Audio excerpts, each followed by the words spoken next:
Grazie, buon pomeriggio a tutti. C'era Stefano, Product Manager per le soluzioni software Salvagnini. Partirei dal titolo, Soluzioni semplici per lo Smart Manufacturing con OPS. Perché soluzioni semplici? Perché molto spesso i termini tipo smart manufacturing, la smart factory, sono temi estremamente orientati al futuro, all'innovazione, ma spesso i nostri clienti ci chiedono di mettere a terra questi concetti, di distillarne i vantaggi e soprattutto di renderli facilmente comprensibili, perché questo permette loro di comprendere correttamente quelli che sono i vantaggi che queste soluzioni possono portare alla loro quotidianità. Quindi partirei direttamente da lì. Partendo da un punto di vista appunto di semplicità, questa è la nostra accezione, ciò che noi intendiamo in estrema sintesi con il concetto di Smart Factory. La Smart Factory per Salvagnini è una semplice combinazione tra macchine intelligenti e un processo intelligente. Ovviamente quando si parla di processo intelligente si parla di processo di produzione intelligente, tutto quel processo che sta intorno alla produzione in macchina, perché le macchine completano una serie di attività, ma ci sono moltissime attività, moltissime operazioni che i nostri clienti eseguono prima di arrivare alla produzione in macchina, siano esse di taglio che di piega, piuttosto che le operazioni successive, quindi il sorting manuale, l'organizzazione delle parti, la gestione logistica e quant'altro. Quindi il focus di oggi sarà su quel tema di processo intelligente. OPS sta per Order Processing System ed è la soluzione Salvagnini che dal 1993 noi proponiamo per l'efficienza di processo. Nel 1993 Salvagnini, grazie a una partnership con un cliente che già a quel tempo, pensate, aveva la necessità di produrre con un impianto completamente automatico, era l'industria delle porte metalliche, in lotto 1, con una parte diversa dall'altra, in completa modalità just in time. Quindi già 30 anni fa c'era un'esigenza di produzione estremamente dinamica. Insieme a questo cliente abbiamo sviluppato questo software e da lì negli ultimi 30 anni abbiamo continuato ad evolvere la soluzione, ad estenderne i casi d'uso e quindi l'abbiamo scalata su casistiche diverse, tipologie di impianti diversi, configurazioni macchine diverse e clienti diversi, quindi non solo il settore delle porte, ma scatole elettriche piuttosto che condizionamento, riscaldamento, fino ai terzisti. Quindi abbiamo coperto tutte quelle che sono le casistiche del mercato. Andiamo un po' più in dettaglio per capire che cos'è OPS, proprio per prepararci a quelle che sono un po' diciamo 3 video che proponiamo oggi per farvi capire quello che intendiamo come soluzioni semplici. Allora, qui abbiamo rappresentati i 3 macro elementi che concorrono nel processo di produzione tipico che coinvolge le attività quotidiane dei nostri clienti. Abbiamo il software gestionale, ovvero il software che contiene tutte le informazioni di cui i nostri clienti hanno bisogno per gestire quotidianamente, settimanalmente e annualmente la loro produzione. Dopodiché abbiamo il software di programmazione, in questo caso l'ecosistema Salvagnini Stream, che è essenzialmente quella parte di software in cui il cliente va a convertire quelle che sono le geometrie di produzione, quindi i disegni di 2D piuttosto che le parti 3D, in istruzioni macchina. Le istruzioni macchina che verranno poi passate alle macchine per completare l'effettiva produzione. Al centro di questi 3 elementi vediamo OPS che agisce come torre di controllo, si integra completamente con tutti questi 3 elementi allo scopo di ottenere che cosa? Quello che dicevamo prima, un processo di produzione efficiente. Quindi abbiamo un processo che parte dal software gestionale, il gestionale invia tutta una serie di informazioni ad OPS, OPS in maniera semiautomatica o automatica agisce da coordinatore della programmazione, prepara tutte le informazioni, quindi le istruzioni di produzione per le macchine, guida gli operatori macchina sia nelle operazioni di pre-produzione che nelle operazioni di post-produzione e grazie ad OPS ancora le macchine aggiornano istantaneamente, quindi in real time, tutto quello che è lo stato di produzione all'interno del gestionale. Questo ciclo si chiude. Ora, torniamo sul concetto di soluzioni semplici. Qui vogliamo proporvi un paio di video in cui vi visualizziamo quelle che sono le 3 operazioni di cui abbiamo parlato ora, quindi la fase di programmazione, dopodiché vedremo un breve video di una produzione su un certo tipo di flusso produttivo composto da un laser e da una piegatrice, e poi vedremo un altro tipo di impianto. In questo riusciremo ad analizzare quali sono tutti i dettagli di queste soluzioni. In questo caso abbiamo diciamo il cappello del programmatore, siamo in ufficio, stiamo simulando l'invio di un ordine di produzione al software OPS. Questo è il nostro ordine, quindi ci sono un po' di parti che devono essere prodotte attraverso un taglio laser per poi essere piegate in una piegatrice con attrezzaggio automatico. Come vedete, istantaneamente tutte le parti vengono messe a disposizione, automaticamente grazie agli algoritmi automatici e all'intelligenza di OPS viene creato il nesting, e in pochissimi secondi il nostro cliente è in condizione di inviare il job, quello che chiamiamo la nostra raccolta di istruzioni di istruzioni macchina alle macchine per lanciare la produzione. Quindi in questi pochi secondi che avete visto siamo passati da un ordine a degli elementi di istruzioni macchina per lanciare la produzione.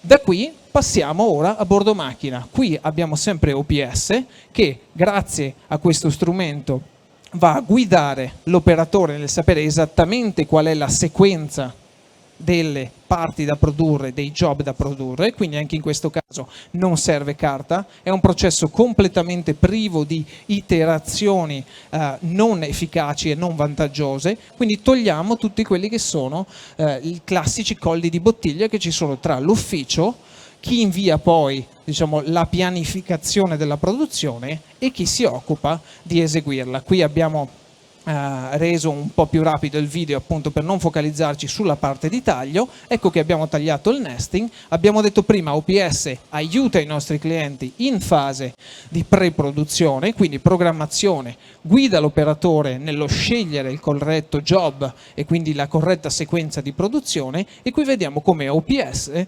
supporta l'operatore anche nelle fasi di selezione delle parti. Quindi in questo caso queste parti, alcune di queste parti hanno una marcatura laser, la vediamo qui. Questa marcatura ci servirà per identificare e tracciare, quindi ancora una soluzione per tracciare le parti all'interno del processo. Qui abbiamo OPS che guida l'operatore nella selezione delle parti, e in questo caso vediamo anche un'altra tipologia di strategia di tracciabilità, perché sappiamo che alcuni clienti possono marcare le parti, altri clienti hanno bisogno di più informazioni, ma soprattutto non possono riportarle direttamente sulla lamiera, ad esempio per parti che devono essere verniciate.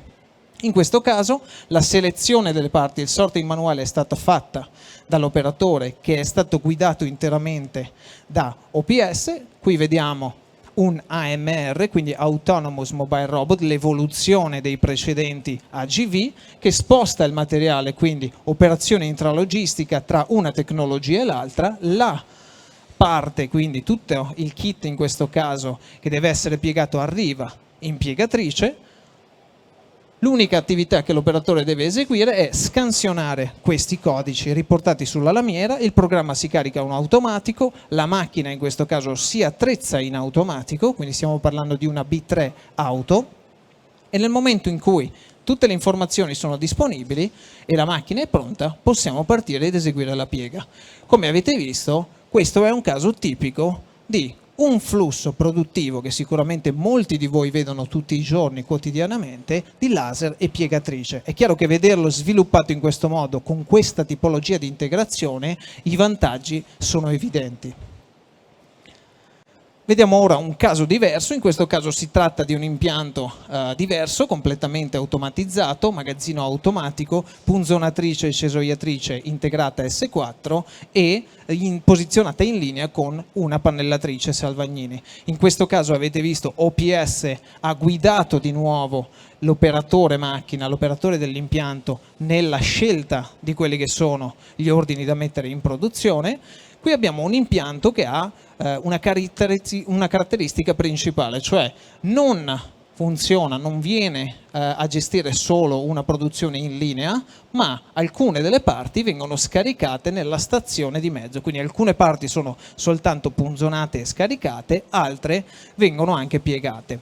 Qual è la grande differenza, diciamo, rispetto al processo precedente? Che qui l'impianto è completamente automatico e quando le parti sono all'interno di un impianto automatico la tracciabilità è garantita al 100%, ma ci sono due punti in cui queste parti, dopo essere state prodotte, lasceranno l'impianto. Un punto è questo, da dove a breve uscirà la parte piegata. Nel momento in cui la parte piegata esce dall'impianto automatico, se non viene tracciata, non viene identificata, le probabilità di perderla all'interno del processo produttivo del cliente, assemblaggi, verniciature piuttosto che saldatura, è estremamente alta. E qui OPS aiuta i nostri clienti, quindi OPS guida l'operatore nel dare le informazioni relative a questa parte, quindi l'operatore sa esattamente dove portare questa parte, qual è il flusso produttivo successivo di questa parte e permette all'operatore anche di marcare e di identificare questa parte. Tracciabilità garantita al 100% all'interno del flusso. Questo è il secondo punto di uscita dell'impianto, dove le parti sono state impilate in queste due posizioni. Anche in questo caso il nostro tecnico si avvale del supporto dell'AMR, una tipologia diversa rispetto a quella di prima. In questo caso abbiamo delle parti impilate su due pallet. OPS visualizza all'operatore tutte quelle che sono le informazioni relative a questa produzione, le informazioni sulla destinazione della parte, il codice dell'ordine e quant'altro. Quindi l'operatore anche in questa fase è completamente guidato e sa esattamente che cosa deve fare. Anche in questo caso, qualora ci fosse un cambio, una variazione, OPS garantisce di mantenere tutte queste informazioni all'interno del flusso, gli operatori sanno cosa devono fare, i programmatori sanno quello che devono fare e andiamo a togliere tutti quelli che sono eventuali colli di bottiglia, inefficienze del processo. Qui abbiamo sintetizzato 6 vantaggi, sono dei macro punti, vorrei leggerli insieme a voi, che ci garantisce, diciamo, l'inserimento all'interno del processo produttivo dei nostri clienti dell'architettura OPS. Allora, innanzitutto riduce al minimo le attività a basso valore aggiunto e quindi concentra le risorse, concentra gli operatori del cliente nelle attività ad alto valore aggiunto. Mettiamo know-how dove serve, lasciamo fare al software tutte quelle attività che possono essere tranquillamente gestite dal software. Permette di aumentare l'efficienza di processo e la capacità produttiva. Perché? Perché se rimuovo colli di bottiglia, efficienzo le attività, a maggior ragione riesco a garantire una maggiorazione della capacità produttiva. Garantisce un miglior utilizzo di materie prime e di risorse aziendali. Ad esempio, l'esempio più tipico è il fatto che OPS permette di mixare moltissimi ordini, moltissimi componenti tra loro all'interno di un unico nesting. Questo non crea confusione all'operatore perché comunque l'operatore è guidato, ma garantisce dall'altra parte un miglior utilizzo della lamiera riducendo lo sfrido, caso tipico. Velocizza le attività di programmazione rendendo più reattiva la produzione. Perché? Perché se sono più rapido ad effettuare attività di programmazione in ufficio, riuscirò ad essere più reattivo in produzione e quindi eventuali cambi e urgenze riuscirò ad essere molto più rapido nel gestirle. Guida gli operatori macchina nelle attività di produzione, abbiamo visto prima attività di produzione prima e dopo, quindi nella gestione delle sequenze e poi nelle attività di sorting e di attività, diciamo, intralogistiche. E per ultimo garantisce identificazione e tracciabilità completa sia del materiale grezzo che dei semi lavorati che delle parti prodotte, quello che abbiamo visto nel video. Vorrei chiudere con un ultimo punto. Allora, abbiamo parlato di OPS. OPS non è una soluzione monolitica che viene installata da un cliente e a cui il cliente magari deve adattarsi e quant'altro. Al contrario, lo scopo di OPS è essere una soluzione estremamente modulare, quindi è costituita e costruita su diversi moduli che hanno ciascuno di loro una funzione ben specifica e a seconda delle configurazioni macchina di cui il cliente ha bisogno, piuttosto che della modalità di produzione che il cliente vuole affrontare, noi andiamo a costruire una soluzione su misura per ciascun cliente. Quindi questo è estremamente importante perché ci rende flessibili ed adattabili al cliente.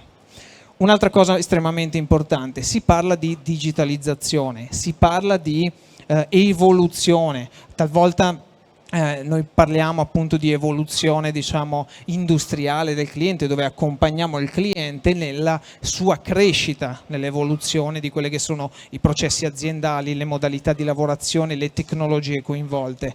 È una realtà però che ci sono diversi clienti, tutti i clienti sono diversi e ciascuno di loro ha un livello di quella che noi chiamiamo digital readiness che è diversa, nel senso che ci sono clienti che parlavano di efficienza di prodotto, digitalizzazione 15 anni fa, 20 anni fa e alcuni clienti che magari cominciano ora ad approcciare queste tematiche, questo mondo. Come facciamo ad aiutare questi clienti grazie ad OPS? Essenzialmente grazie ad OPS noi permettiamo dei livelli diversi di integrazione, quindi da un cliente che ha un alto livello di digital readiness noi definiamo già una soluzione ad alto livello di automazione e procediamo subito con l'installazione. Da clienti che hanno bisogno di un loro percorso adattivo di crescita, che cosa facciamo? Noi partiamo con tipicamente una visione a 1, 2 o 3 anni, partiamo ad installare e a, diciamo, integrare dei livelli di base di questa soluzione per poi crescere di anno in anno. Questo permette ai clienti di adattare tutta l'organizzazione, permette ai clienti di crescere e permette ai clienti di digitalizzarsi senza sforzi, ma soprattutto senza scossoni, cosa che sicuramente è una cosa che nessun cliente vuole, perché ogni perturbazione alla produzione sarebbe comunque qualcosa che non porta beneficio. Bene, io vi ringrazio, se avete bisogno di ulteriori informazioni, se avete domande, noi siamo allo stand Salvagnini, quindi potete chiedere di me, Stefano Cera. Se avete occasione di venire a visitarci al nostro headquarter di Vicenza, potremo mostrarvi e potrete toccare con mano tutte le soluzioni che avete visto. Grazie.